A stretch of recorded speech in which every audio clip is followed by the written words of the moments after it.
कि अंतरिक्ष से पृथ्वी पर वापस कैसे आ जाता है। दोस्तों, हम ये तो जानते कि अंतरिक्ष में कैसे जाते हैं, लेकिन आज की वीडियो में हम वहां से वापस आने के बारे में जानेंगे। दोस्तों, एक बेसिक से सवाल आपके मन में भी आता होगा कि पहाड़ की चोटी पर जाने से ज्यादा मुश्किल काम क्या होता है? उस चोटी से वापस आना। और ये क्यों होता है? ये इसलिए होता है कि जाने से पहले हमारे पास इतना समय होता है कि हम अपने लिए जरूरी सामान को ले सकते हैं। जरूरत खत्म होने पर उसे रास्ते में छोड़ सकते हैं या फिर थोड़ा इंतजार भी कर सकते हैं, क्योंकि अपने घर पर इंतजार करने में हमें कोई परेशानी नहीं होती।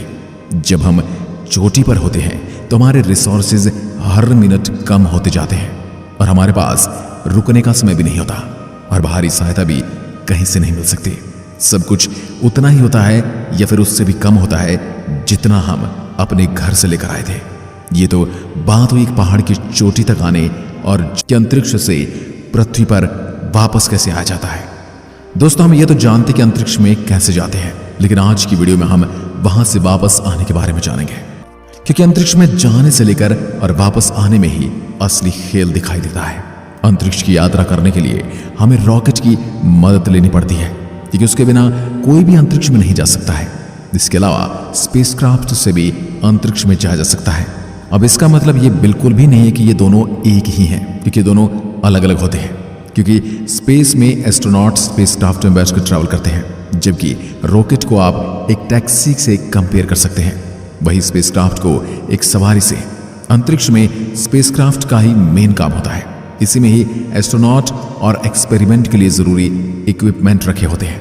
इसलिए अंतरिक्ष में जाने के लिए रॉकेट और स्पेसक्राफ्ट दोनों ही जरूरी हैं, क्योंकि जिस स्पेसक्राफ्ट से अंतरिक्ष यात्री को पृथ्वी से अंतरिक्ष में भेजा जाता है, उसी रॉकेट के इंजन से ही जोड़ा जाता है और वहीं से उसे अंतरिक्ष तक पहुंचना होता है। इस पूरे प्रोसेस को बेहतर तरीके से समझने के लिए पहले आपको यह जानना होगा कि रॉकेट काम कैसे करता है। दोस्तों, न्यूटन का थर्ड लॉ ऑफ मोशन कहता है कि हर एक्शन का एक इक्वल एंड अपोजिट रिएक्शन होता है।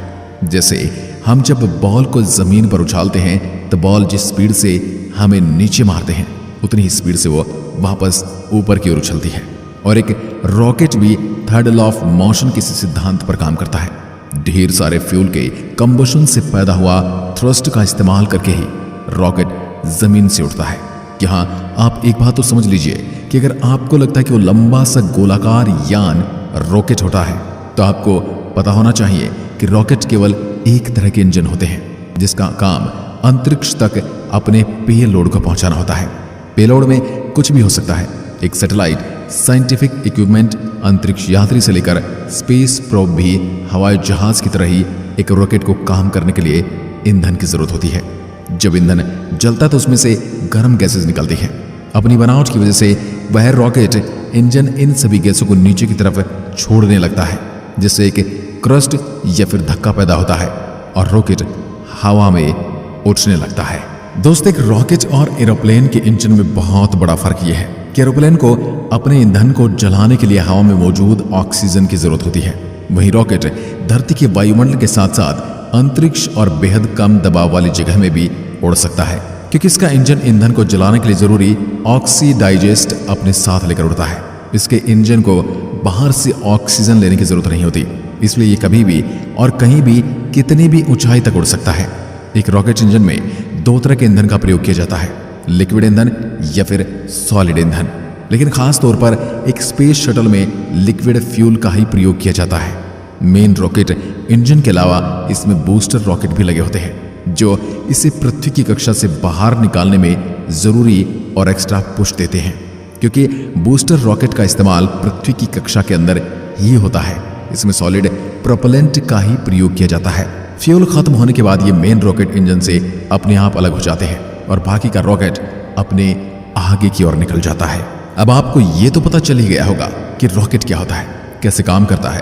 अब बढ़ते हैं स्पेसक्राफ्ट की तरफ, जो कि एक हवाई जहाज की तरह होता है, जिसके अंदर अंतरिक्ष यात्री को रहने, खाने पीने और सोने जैसी तमाम जरूरतों के हिसाब से सारी फैसिलिटीज मौजूद होती हैं। स्पेसक्राफ्ट का आगे के हिस्से में उसका पूरा कंट्रोलिंग सिस्टम होता है, जहां से अंतरिक्ष यात्री उसे कंट्रोल कर सकते हैं। जैसे ही एक स्पेसक्राफ्ट अंतरिक्ष में पहुंचता है, तब उसका मेन रॉकेट इंजन भी उससे अलग हो जाता है और यहीं से शुरू होता है स्पेसक्राफ्ट का सफर, जिसकी कमान अंतरिक्ष यात्रियों के हाथ में होती है। ग्राउंड पर बैठी टीम कंट्रोल कर रही होती है।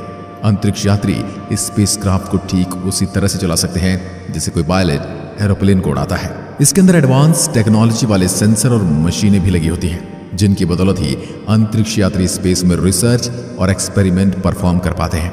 स्पेस ट्रैवल के लिए एक स्पेसक्राफ्ट को रॉकेट का होना जरूरी है, इनके बिना ये मुमकिन नहीं।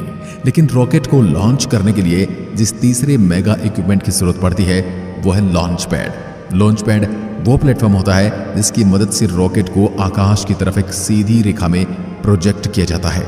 लॉन्च का यह प्रोसेस रॉकेट के पेलोड पर डिपेंड करता है। पेलोड जितना ज्यादा होगा, लॉन्चिंग की स्टेजेस भी उसी के हिसाब से प्लान की जाती है। लॉन्च होने के कुछ मिनट बाद ही शटल पृथ्वी कक्षा में प्रवेश कर जाता है, जिसके बाद रॉकेट पृथ्वी में वापस आ गिरते हैं। दोस्तों, आपको यह पता होना चाहिए कि एस्ट्रोनॉट पृथ्वी की कक्षा से ज्यादा दूर नहीं जा पाते। कई वैज्ञानिकों का कहना है कि हमारे पास उस क्वालिटी की टेक्नोलॉजी नहीं है कि हम खुद जाकर डीप स्पेस में एक्सप्लोरेशन कर पाएं। इंटरनेशनल स्पेस स्टेशन एस्ट्रोनॉट के लिए एक होटल की तरह होता है, जिसके अंदर कई मॉडर्न इक्विपमेंट्स और फैसिलिटीज मौजूद होती हैं। अंतरिक्ष में जाने वाले ज्यादातर एस्ट्रोनॉट अपनी रिसर्च और एक्सपेरिमेंट को ISS या फिर इंटरनेशनल स्पेस स्टेशन से ही परफॉर्म करते हैं। इंटरनेशनल स्पेस स्टेशन पे यानी ISS पर कैसी होती है एस्ट्रोनॉट की जिंदगी, इस पर हम दूसरा वीडियो बना सकते हैं अगर आपको इसके बारे में जानना है तो। लेकिन अभी हम बात करेंगे कि आपने सभी एक्सपेरिमेंट करने और कई दिन स्पेस में बिताने के बाद ये एस्ट्रोनॉट धरती पर कैसे लौटते हैं।